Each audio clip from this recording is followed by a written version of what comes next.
What's up? It's your boy Jay where you heard it first.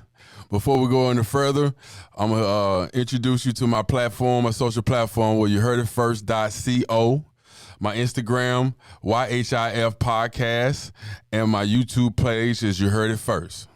And now we're going to go into my special guest that we had today. A1 Bob, my boy A1 Bob on Monster Truck. What's up, Bob? What's up, man? How you doing this morning? I'm doing good. How are you, Bob? Like I said, every day is a good day. I told you what happened 6 weeks ago. Every day is a good day for me now. Right. We'll get into that later, Bob. But so tell me a little bit about. I came out to your house. You introduced me to your wife. Had a blast. Yeah, we did, Bob. You introduced me to your wife, your son, and also your daughter-in-law, right? Yep. And you can go ahead. I'm sorry. Kayla. Right, Kayla. And you showed me around your place, and we went from there. And Took you out back and scared the hell out of you. Yeah, you did.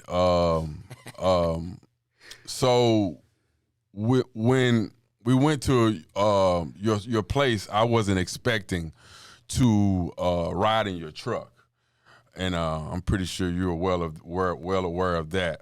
But it was a pleasure for you to show me your truck and get the opportunity to ride in your truck, regardless of your antics. But I just want to say thank you for giving me the opportunity to meet your family, because family is very important to me, and I always have been. So for you to invite me over to introduce you to the family means a lot to me, and I know you're a family guy. This truck has brought the whole family a lot closer. We find everybody's helping everybody. What Kayla can do for me, what my kid can get done for me. My wife does all the paperwork, registrations, insurances. I mean, it's a lot to roll down the road with a 30,000-pound truck on a lowboy. So let me ask you one question. With all the weight on the truck and delivering it from one place to another, how do you get that truck? I don't know how much it weighs. How do you get that truck from one place, from point A to point B? We've actually purchased our own tractor trailer. We got a lowboy behind the tractor. I can haul up to 70,000 pounds. It's registered as an RV, so you don't necessarily need a commercial driver's license for it. It's more like a toter home, but it's a tractor trailer. So my son can drive it. I can drive it. I pull my permits for the wide load. I got to have a permit for height, weight, and length. So I'm not allowed to be over 12.5 foot wide. Bobby Brown built the truck to measure out at 11.5 foot wide, so that guys like me could go down the road without an escort. Which Bobby Brown? Bobby Brown, the fabricator. The singing Bobby? No, not that Bobby. No, this guy's out of New Smyrna, and he puts together some trucks that totally amazing. I mean, the guy, I'm blessed to know the guy. I'm blessed to meet the guy and become as good as friends as I've been with him. I mean, the truck he built me is outstanding. Never thought the truck was going to look like that when we started. Never. So when you have the truck going to where you're going, do you have to have an escort for the truck? No, as long as we stay under 12 foot wide. So our loads measure out at 11.5 foot wide, and I can't be over 13.6 high. So I usually pull the body down to the low boy to about 13.2. DOT just had me on the West Coast, 1.5-hour inspection, came back to me, said, dude, you're doing everything the right way. No fine? No fines, no tickets. And then they asked to pull the patrol cars up beside my truck to take a picture. You know people. You know somebody. Nah, dude, I was just, you know what, man? I treat people the way I want to be treated, and they had every right to pull me over. There was no reason to disrespect them. What was you doing, Bob? What was you doing, Bob? Dude, I wasn't doing nothing. They saw me. They came over the hill, and they were already looking at me. They saw the truck. They were already pulling into the median before I even got to them. They were coming after me regardless, just pretty much to make sure that we were following the rules. Right. I mean, a truck that size takes off the trailer, man. It could kill people. Yeah, you have to be safety. Safety is very important. That truck is, my first impression of the truck, it was like, wow. So I'm gonna get back to where you introduced me to my family, and then we went out back on your property, and you took me a ride on the truck, and the first thing I noticed was like I was asking the question, how I'm gonna get in the truck. And so I noticed from that point that it was hydraulics. You can go ahead. Could you explain? We got remote control hydraulic steps on them. Bobby Brown designed these steps years ago. When I saw him doing my mother trucks, I said, man, I want to have a truck like that one day. And when Bobby built that truck for us, we got hydraulic lifts. There's some people that are afraid to ride up on the elevator. Like, at first, you said you didn't want to go for a ride. You're right. And I said, come on, man, get in this thing. But you didn't have to say that, Bob. You didn't have to tell the world about that. Well, dude, I've done a wedding where I've had a pregnant bride ride up that elevator, and you know what that ride was like. Yeah, I mean, the first ride is the ride, for me, you always remember. So, it was a surprise, and you wanted to make sure it was a surprise. You taped it on your phone, didn't you? So yeah, I got it on my hear phone. You screaming to get the hell out. But that's from probably just from me and my boys, my friends and stuff. But I'm gonna go a little further. What happened was that when I got in the truck after the hydraulic lift, getting in the truck. So we get in the truck. I get seatbelt down and getting ready for the ride, and he puts it in drive and takes off, and we ride out a little bit, and so I didn't notice that was a dirt pile. So after we backed up and went, so he was making momentum so he could go up the dirt pile and scare the crap out of me. So he did that, and I made a little screams and holler for a minute, and then after that we back in and went back in and out back and talked a little more with the family and him and had a little talk. But K-Haas is a truck that you'll never forget, and that's why you're here, and that's why I want to talk to you about is K-Haas, Khaas, a monster truck that's, from what you telling me, that is pretty dominant in the monster truck world, especially when it comes to mudding and tugging. So go ahead.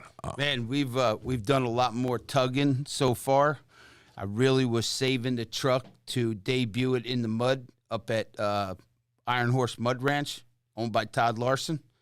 And those people are like family to me. I did take it in the mud a week before my heart surgery, but I did that because I wasn't sure the outcome of my heart surgery. And I said, I'll be damned if I'm going to own a truck like this and not run it through the mud. So we did take it through a mud hole, but nothing like what you're going to see on the 14th through the 17th at Iron Horse. I mean, 10-foot deep holes out there. Could you tell me a little bit about K-Haas and the specs, how big it is, how big the truck, how tall it is? Give me a little bit of input about the truck. When the truck's off the trailer, she measures 11.5 foot wide. She's about 15 foot tall with the KC lights on it. Now, when we trailer it, you say 15 foot tall. We got to jack that body down to the low boy so we can get under the height limit when we're riding down the road. So people say, if that truck is that big, how do you put it on a trailer? Well, we put it on a trailer.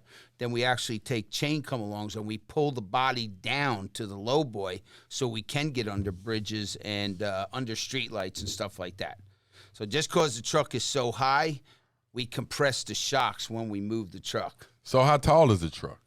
Truck with the KC lights on it is I don't know exactly how high, but I can tell you it's right around 15 foot tall to the top of the KC lights.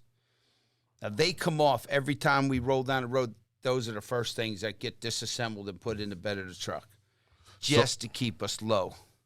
So what about the suspensions on the truck? Because that's very important for the truck, I'm pretty sure. The suspension is, well, I only know of another truck out there that has 8 shocks on it. It's all 4-link suspension. 4-link is you take the springs out from under it, you 4-link it, and you put coil-over shocks on it. Big Shocks is the people that supplied my shocks, and that's Bobby Brown's sponsor is Big Shocks. So my shocks off the truck measure over 6 foot tall. Oh, some big shocks. Yeah, and there's 8 of them on there. My son walked in the shop and saw AJ's truck being built and said, turned around to Bobby Brown and said, if his truck got 8 shocks, you damn well know my truck is going to have. Well, there you go. You got 8 Bobby Brown then. called me up and said, hey, I just ordered you 4 more shocks, so I'll see you on Friday. So talk to me about the tires on that truck, because we had a reel on TikTok, and the video that we did, and I put it on TikTok, and I had a lot of questions, a lot of comments, a lot of views for the truck. Well, I haven't talked to you about that, but a lot of people want to know, how do you work on that truck, and because the biggest question was, how do you work on a truck that big? And I text messaged you early this week, and you told me, so please explain. When you pull in my shop, I got a covered shop. I built a 7-foot boardwalk in the air, 8 foot wide by 30, 40 foot long, because I have 2 trucks.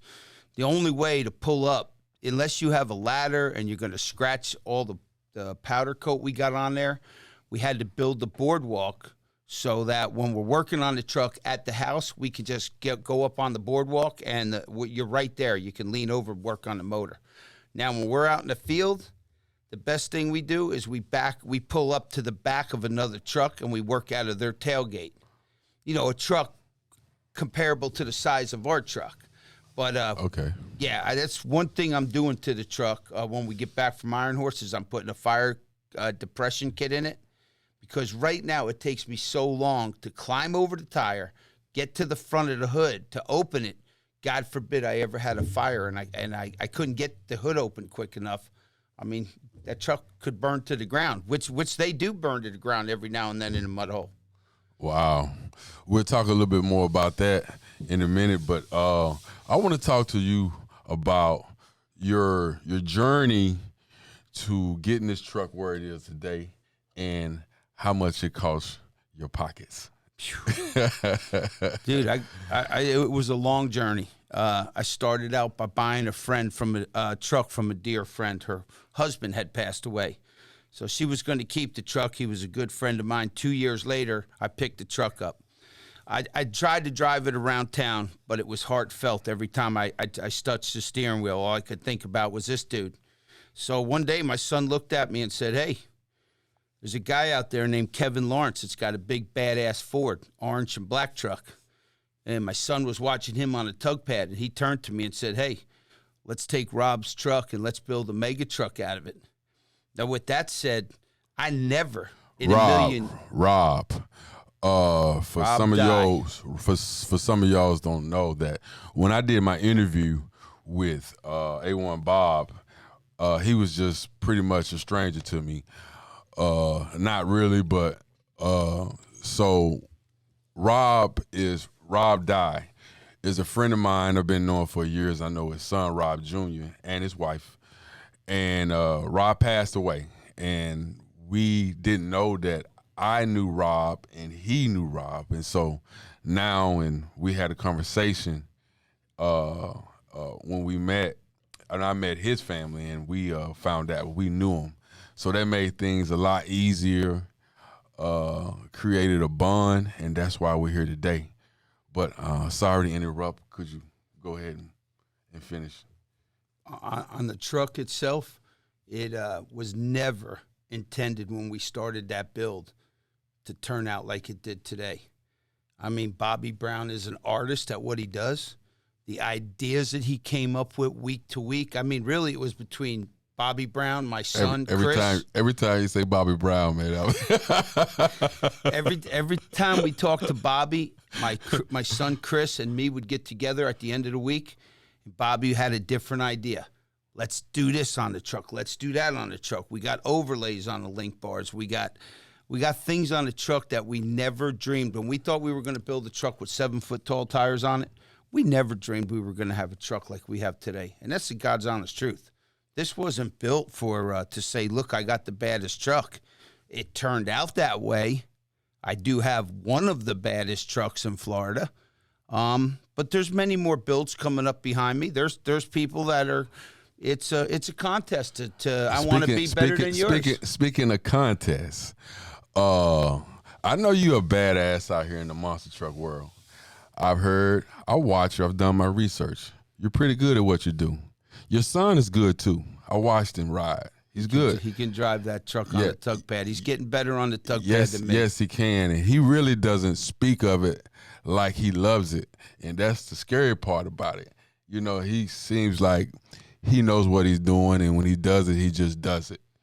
But and that's a good thing, because it shows me that it's in the blood. It's in your family, if you know what I mean. So, but I want to get into the competitive part of the monster truck, because when I was a kid and I'm growing up, I remember the Monster Jam, the monster truck. And I just want to know, like, in the monster truck world, who is your biggest competitor? Wow. My biggest competitor right now, because I've had to deal with him already, is A.J. D'Amico. He's got the big black Ford that they call Low Key.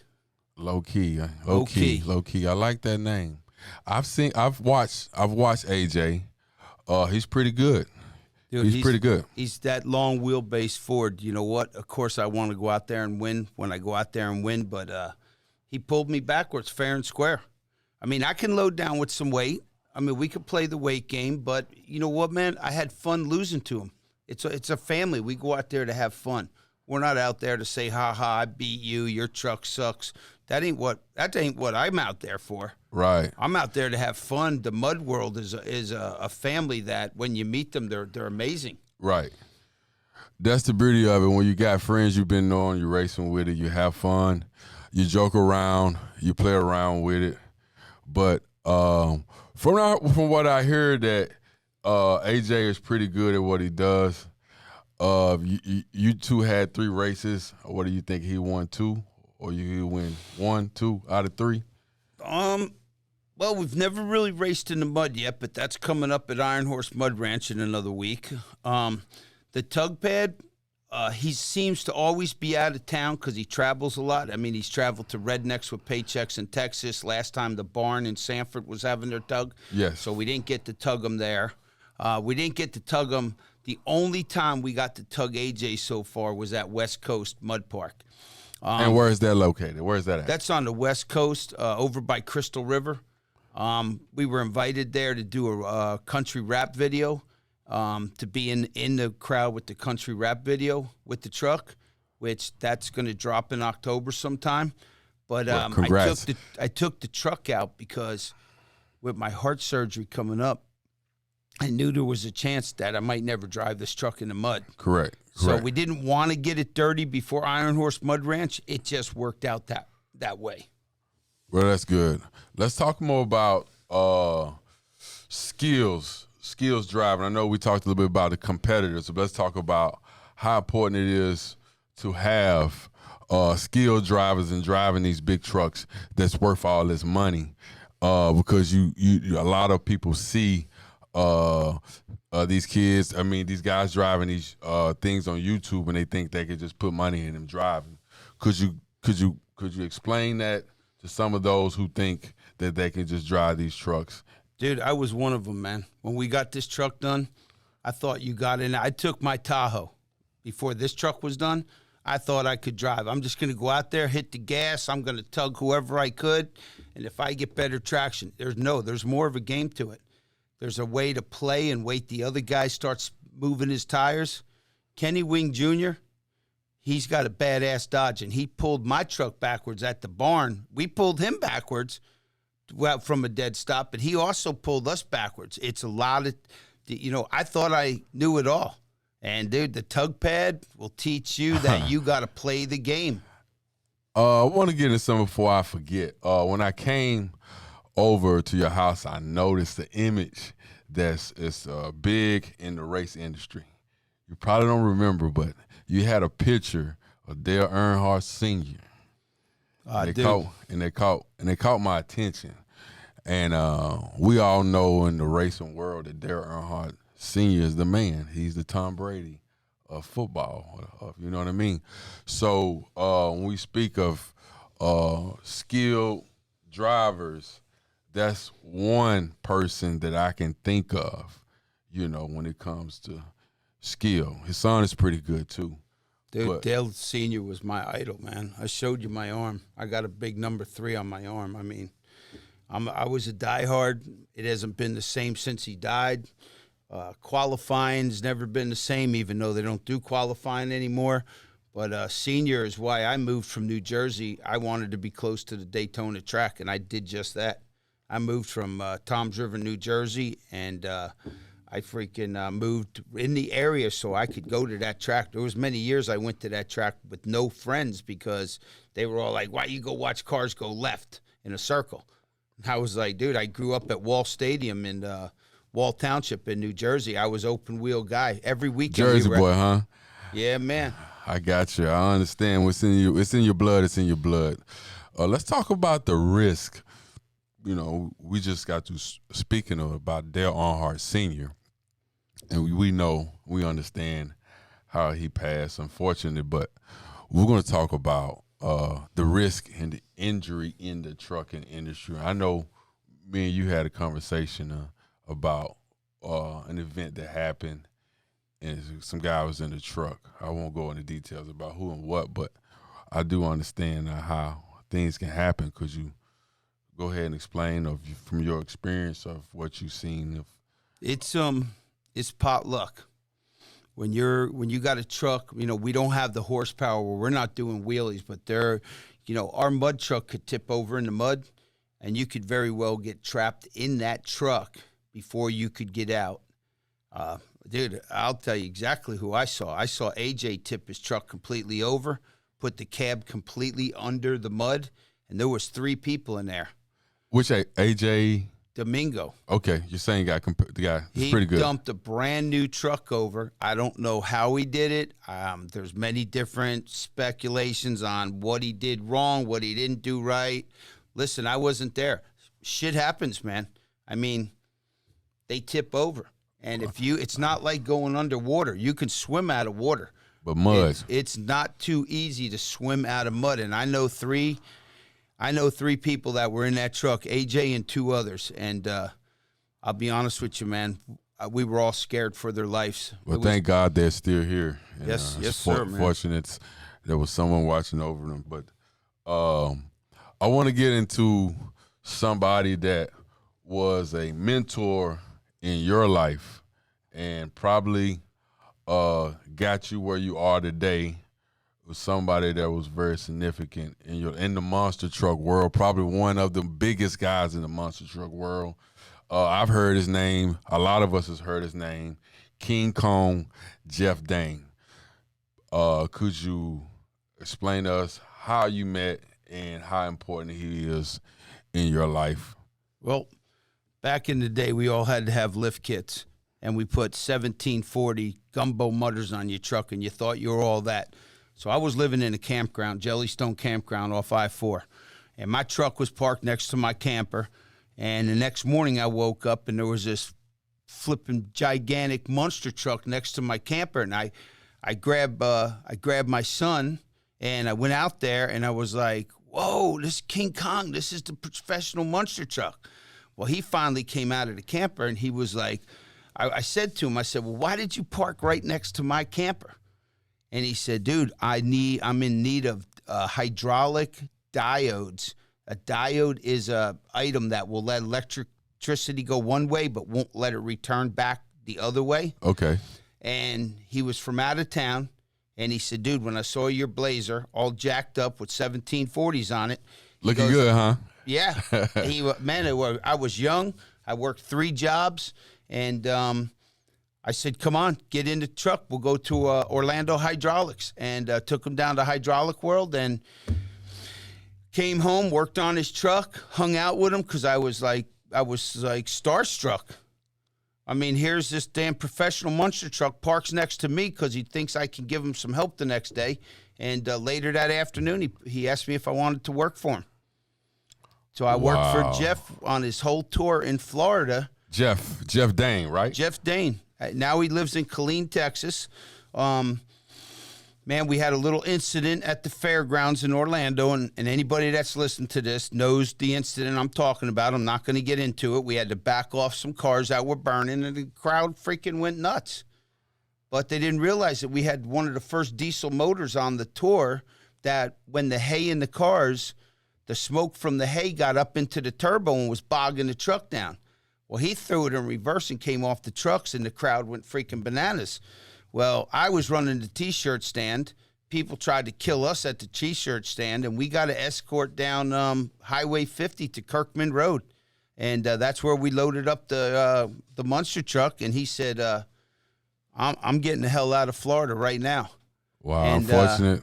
He told me to hook my trailer up and come to Killeen, Texas, but I had just had a baby boy with my first marriage, and I just got back from Kuwait. I was working over in Kuwait, and I didn't feel like moving to Killeen, Texas. I mean, it's probably the biggest mistake. Maybe I could have been a professional monster truck driver. Well, I mean, from my standpoint, you've done a hell of a job with what you've done with your truck and what you do with your business. Appreciate that. But moving forward, we'll go on.